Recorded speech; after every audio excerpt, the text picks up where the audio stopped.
in this part, if you will follow. Dito, your 0 is for this one, and your 22.5 is for this one. Okay, you'll just add them, and you will get equals to 0 plus 0 is just 0. 0 plus 10.8 is 10.8, and this is your AY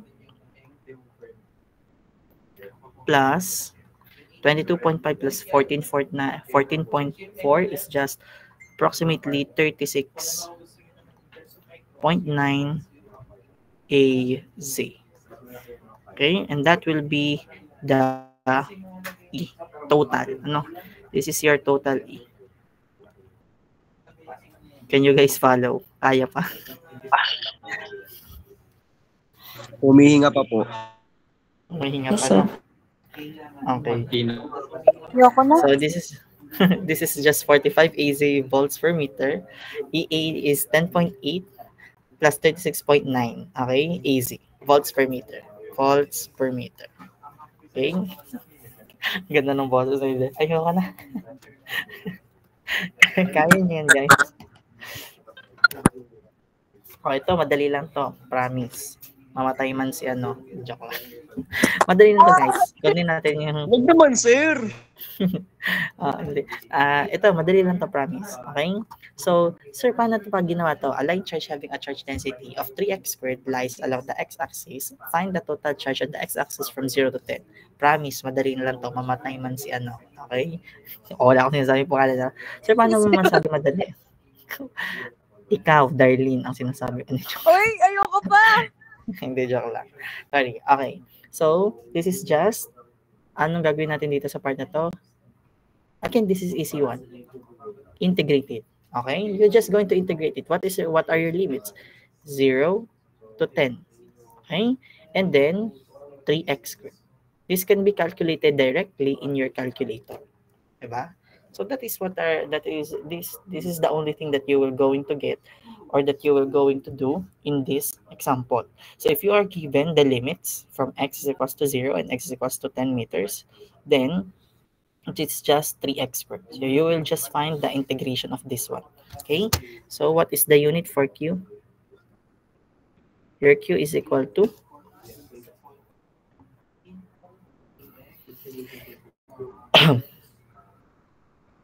can you guys integrate it? This can be calculated directly in the calculator. Ano po? $1,000 po. Ano po? 1,000 ano? 1,000. What is the scientific notation? I guess there's a scientific notation. Times Or 10 it is raised to negative 6 po. Okay, times 10 raised to negative 6 because it is microcoulomb. So, microcoulomb. So, if you will just going to rewrite it in 1 millicoulomb, it is just equal, of course, into 1 millicoulomb as well. So, therefore, this is your answer po. Can you guys follow? Ang dali nga, sir. Oh, sabi sa inyo eh. Yan lang gagawin. Okay? Isama mo sa midterm, sir. Ay, hindi ako. Actually, more on ang midterms is more on concept yung iba. Yun sa midterm. Last but not the least, no? Yay! Okay, yay. Okay, madali lang to guys. Alin, pero medyo mahaba ang process pero mas maintindihan nyo to. Ano? You can understand at this point.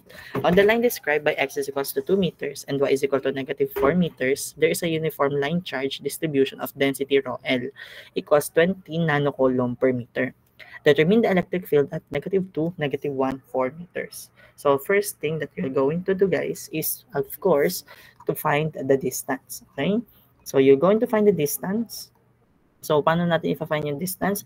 Again, this is your x and this is your y and you have also your z. So, if you're going to find this, you have negative 2 minus 2.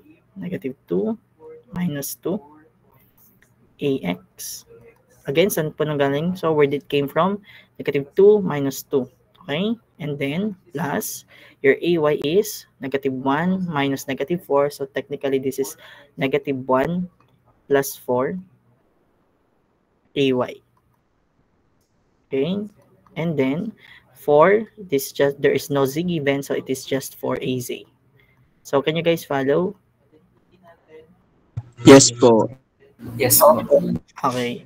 So, therefore, you will have negative 4AX. Okay? And plus 3AY. Okay? Wala pala tayong AZ na given because in 4, there is no AZ right here. So, therefore, the 4 is not, cannot be evaluated. Sorry. Because again, we have no 4 right, we have no indication of our Z. So it is just the negative 4 and positive 3 that can be evaluated. Okay, so after that, we're going to find its magnitude. So R is equal to square root of negative 4 squared plus 3 squared. So it is just equal to 5 meters. Can you guys follow po? Yes po.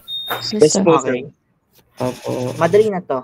Easy na lang to para sa inyo. Bakit guys? Because we are going to use the formula that is stated earlier. It is just the electric field is equal to the rho L all over the 2 pi epsilon naught 2 pi epsilon naught, okay, times the R. Okay? So what is the rho L? This is already given, 20 nanocoulomb. Okay, over 2 pi. Your epsilon naught is actually in your calculator. Can you try to search the constant, the appropriate constant, but it is in your calculator. It is stored in the calculator under constants, no? So try to know the constant of epsilon naught. So epsilon naught is just equal to approximately 8.8854. Again, the epsilon that is already in your calculator, but if you want the definite value, it is times 10 raised to negative 12. It is already stored in the calculator. You can just search it, and your R is what we have computed, 5. Okay po? And what is your answer?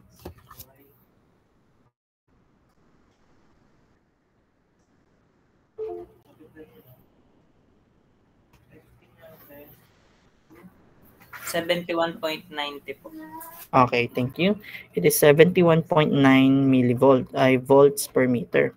So after this, you will just going to multiply it by the unit vector of this. Okay? So again, to find the unit vector of your R, if you're just going to remember, it is just negative 4AX plus 3AY, and then divide it by 5. If you're just going to remember it. So this can be what? Negative 0.8. Negative 4 divided by 5 is negative 0.8 AX. Okay? Plus, sorry, there's no parenthesis right here. Plus what? Plus 3 divided by 5 is 0.6. 0.6 AY. Can you guys follow?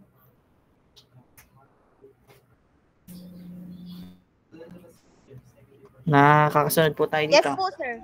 Yes, Okay. sir. Then after that, you're just going to multiply this. So you're just going to multiply negative 0.8 in your AX plus 0.6 in your AY. So you can have the E right here. So E is what equal to 71.9 times negative 0.8. Negative 57.52 po. Okay, or negative 57.6. 0.6. Okay, AX. Very good. What is your AY? Negative 43.40. Negative or positive? Kasi 71.9 times 0.6. Positive, wala siyang negative sign. Positive po po. Yun, positive 43.2. Tama po? AY, approximately. Gets po, guys? Opo. Opo. This is now your final answer.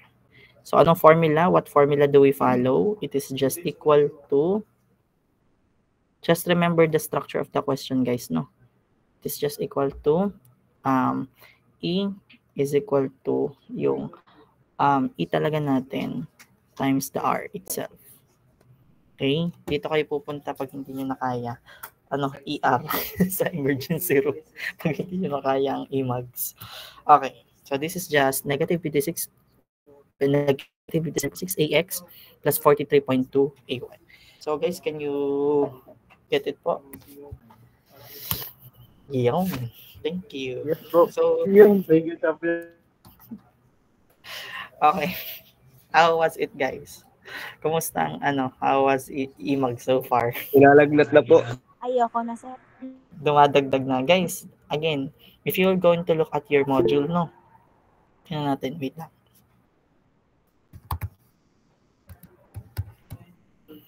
Okay, checkin natin ha, yung syllabus natin so far. Checkin natin. Guys, if you're going to look at your syllabus, no? We are just in this, we are just in this part. Okay? We are in this part only. Electric